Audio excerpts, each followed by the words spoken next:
This side of this video disc will deal with cosmetic body repairs that do require repainting, including how to make repairs to the plastic soft fascia material that is being used increasingly to help reduce weight, withstand minor impacts, and eliminate corrosion in many areas on our vehicles today.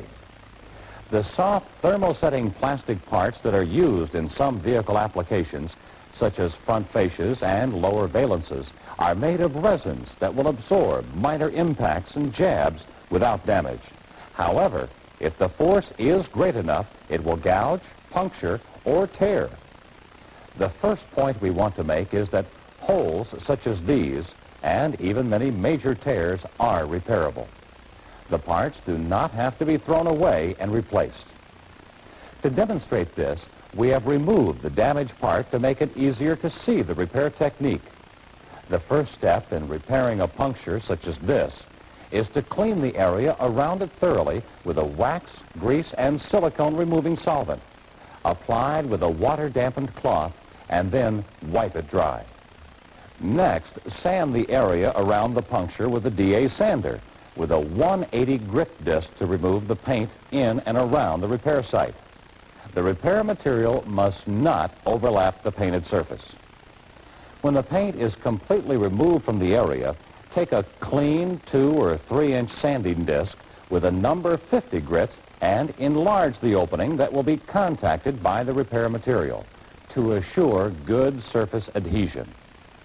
At the same time, an area about 1 inch surrounding the opening should be tapered in to provide additional contact surface between the base material and the repair material. When the sanding is completed, the area should be thoroughly cleaned again to remove all dust and loose particles. Then, before applying the repair material, the back of the opening should be thoroughly cleaned and taped with aluminum autobody repair tape to provide support for the repair. The prepared repair area should look like this. Next, prepare the repair material. On a clean, flat, non-porous surface, such as metal or glass, squeeze out equal amounts of the repair mix, such as 3M flexible parts repair material or an equivalent. Then, with an even paddling motion to reduce air bubbles, completely mix the two components until a uniform color and consistency is achieved. When the material is thoroughly mixed, it is applied to the prepared area with a squeegee or plastic spreader. Apply a light coat to the entire area first, and then add material to the tapered opening until it is slightly higher than the surrounding area, and let it dry for 20 to 30 minutes at 60 to 80 degrees Fahrenheit. After the repair material has dried, check it to see if there are any low areas, pits, or pinholes in it. If there are, additional material can be spread over them to fill the holes and raise the area as needed. When the repair material has dried, establish a rough contour to the surrounding area with an 80 grit abrasive on a sanding block. And then block sand with a 180 sandpaper followed by a 240 sandpaper to achieve an accurate level with the surface of the part. Final feathering and finish sanding can be done with a dual orbital sander and a 320 grit disc. When the final finish sanding is completed, the area is cleaned to remove all dust and loose material. It is then ready to be painted using elastomeric primer and regular body paint with elastomeric additive. Repairs that involve attaching surfaces that are cracked or broken, or tears that reach through an outer edge that affect structural strength, require an additional reinforcing step, but they can be made just as effectively. To begin with, the torn part is aligned and then secured on the front side with body tape and clamped in position. The back side of the brake is then cleaned thoroughly with wax, grease, and silicone removing solvent using a water-dampened cloth. After the area is dry, the brake is sanded with a 50 grit disc out to 2 or 3 inches on each side to make sure no foreign material is present and to expose the base material to the repair material. When the area is prepared, cut a piece of fiberglass cloth large enough to overlap the break by about 1.5 inches all around. On a clean, non-porous surface such as metal or glass, squeeze out equal parts of the repair material, such as 3M O5900 or an equivalent, and mix them thoroughly until a uniform color is achieved. Then apply about 1/8 of an inch coating of the repair material to the prepared area on the back side of the part, overlapping the break by 1.5 to 2 inches. The pre-cut fiberglass cloth piece is then pressed firmly and smoothly into the adhesive and immediately covered with another layer of repair material to completely fill the weave of the cloth. After the weave is filled, allow the repair to dry for 20 to 30 minutes at 60 to 80 degrees Fahrenheit. Then check it to be sure the area is completely filled and secure, and trim off any excess material around the edges if necessary. After the reinforcing repair is made on the back side, the front side of the repair can be made in the same way as a gouge or puncture repair, cleaning and sanding the area to remove any foreign material and paint and to expose the base material to the repair material. In the case of a tear or break, a small diameter 50 grit disc is used to sand a tapered groove along the line of the tear to expose additional base material to the repair material. When doing this, care must be taken not to sand into the reinforcing repair on the back side. After the preparation is completed, the front surface can be repaired the same as would be done for a gouge or a puncture repair. In addition to soft and flexible plastic materials, rigid plastic parts can also be repaired using the same basic techniques. For gouges and punctures not affecting structural strength, polyester body fillers can be used. Damage that does require structural reinforcement should be backed up by fiberglass cloth and additional repair material. Remember, damaged plastic parts, both soft fascias and rigid components, can be repaired and do not automatically have to be replaced. The last two modules on this side of this video disc deal with subjects that have been released previously on videotape. The first one is abrasion-resistant coating repair. This lower body protective coating was introduced in the late 1970s to reduce damage to the lower body panels from stones and abrasive materials thrown up by the front wheels. The coating is applied in the assembly plant before the vehicle body is primed. The lower body is masked off, and the protective coating is sprayed on both sides to a thickness of 15 to 20 mils, after which the masking is removed while the coating is still wet and the body goes on to the prime coat spray line. To restore this protective coating during body repairs or to make new applications in the dealership, two materials are available. The first is the abrasion-resistant coating material. It is sprayable, chip-resistant, requires only air drying, and can be color-coded.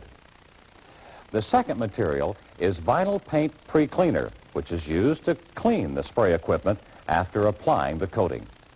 To use this material effectively and to make successful repairs or applications of the abrasion-resistant coating, you must follow the directions. To demonstrate the repair of this coating, we're going to use a car that would have been on the road for a while and might need such repair. In this case, a Fairmont wagon that has sustained some damage on the lower rear of the driver's side door. To begin with, the area to be repaired is masked off to protect the finish on the surrounding areas. Since the abrasion coating on the entire panel must be replaced, the whole lower panel of the door from the character line down is masked off. To begin with, the old material is softened with a heat gun and scraped off with a putty knife, or it can be ground off. Make sure all the previous coating is removed to provide a smooth surface for the new coating. When as much of the material is scraped off as possible, sand the area with an orbital sander with an 80 grit disc. After the initial sanding, make any sheet metal repairs that are necessary using conventional methods. And then finish sand the entire area with a fine sandpaper to prepare the surface to receive the coating. The next step is to clean the entire area with a solvent wipe of silicone and wax remover using a clean, lint-free cloth. After the repair area is cleaned, the next step is to mask off the rest of the car to protect it from the coating spray. This is an important step that must be done very carefully to assure a smooth final finish and blend into the rest of the door panel. Begin by placing the masking paper and masking tape 1/4 to 3/8 of an inch above the top edge of the coating area, which in this case is right along the character line. When the masking paper and tape is in place, finish the masking by putting a piece of Scotch fine line masking tape along the upper edge of the coating area. This should overlap the original masking tape just slightly and will form the margin for the upper edge of the coating. This will help to achieve a clean edge where there is a thick buildup of material, as there is with the abrasion-resistant coating. After the area is properly cleaned and masked, the next step is to prepare the coating material. This is designed to be applied right from the can without reduction or straining. It should be stirred according to the directions on the can and poured directly into the paint cup, in this case, a Rotunda 2-quart remote pressure cup. Next, set the cup pressure at the recommended 15 psi and the gun pressure at 30 psi. With the proper pressure settings, apply 3 full wet coatings of the material to the prepared panel. This is applied directly to the metal, which should not be primed before the coating is applied. Allow 3 to 5 minutes of flash time between coats. It is essential to apply 3 full coats to achieve the 15 to 20 mils thickness. If enough coating is not applied, it won't provide the desired protection against stone pecking and similar damage. Immediately after finishing the 3rd coat, clean out the spray gun and cup using the vinyl paint pre-cleaner. If you allow the coating material to set up in the gun, you won't be able to clean it, and the gun will have to be thrown away. Air drying time for the coating material depends on the color finishing material used. If you are refinishing with acrylic lacquer, allow 1 hour drying time at about 70 degrees Fahrenheit. If you're refinishing with acrylic enamel, allow 2 hours of drying time. Before spraying with the finished coat, remove the original strip of fine line masking tape, pulling it up and away from the protective coating. Then place a new strip of fine line tape just slightly above the upper edge of the coating. This will ensure full coverage of the finished paint. Using the protective coating as a primer, apply 4 medium wet coats of finished paint to the panel, following the directions on the can for reduction, spray pressure, and flash time between coats. As soon as the 4th coat has been sprayed on, remove the fine line tape, pulling upward to avoid touching the wet paint or damaging the brake line. This completes the job with the same texture and appearance as the original factory coating. As we said earlier, the abrasion-resistant coating material can also be used to make complete new applications in the dealership. To make a new application, first determine where the brake line will be, either at a molding strip or a character line, and mask off the area. Then, solvent wipe the surface with silicone and wax remover. When the surface is dry, scuff sand the area to be protected with an orbital sander and 180 grit sandpaper. This is just to remove the gloss. The surface should not be sanded down into the primer. When the gloss is removed, the surface should be wiped clean again. and the coating to be applied using the same procedure that was just covered for making a repair. On replacement panels, remove the primer before applying the coating. Whenever the coating is applied over bare metal, the metal should not be primed first. And when finished painting, the coating can be used as a primer coat. Our next subject concerns the proper procedure for painting over e-coating. Most replacement panels are shipped with a protective e-coating on them to prevent surface damage or deterioration in transit and during storage. Before painting, the surface of the panel should be examined carefully, and any pits, ridges, or uneven areas sanded out until they are smooth. After the complete panel has been inspected and sanded perfectly smooth, it should be solvent wiped clean to remove any dust and residual foreign material. When the panel is dry, it can then be sprayed with the prime coat prior to finishing with the color coat. When using a replacement panel that has been e-coated, it's important to remember that the e-coating cannot be used as a primer. E-coated panels must be primed before they can be finish coated. Side 2 of this video disc has shown you ways to repair gouges, punctures, and tears in soft and rigid plastic parts, used in many soft fascias and trim areas on vehicles today. With these repair methods, these parts will no longer have to be replaced automatically. We have also reviewed for you the methods for repairing and applying abrasion-resistant coatings to lower body panels and painting on e-coated panels. All of the cosmetic body repairs covered on both sides of this video disc help you to keep your customers' cars looking factory new and maintain their pride of ownership that keeps them satisfied and coming back year after year. A complete summary and outline of all the procedures covered on this disc are contained in the reference book.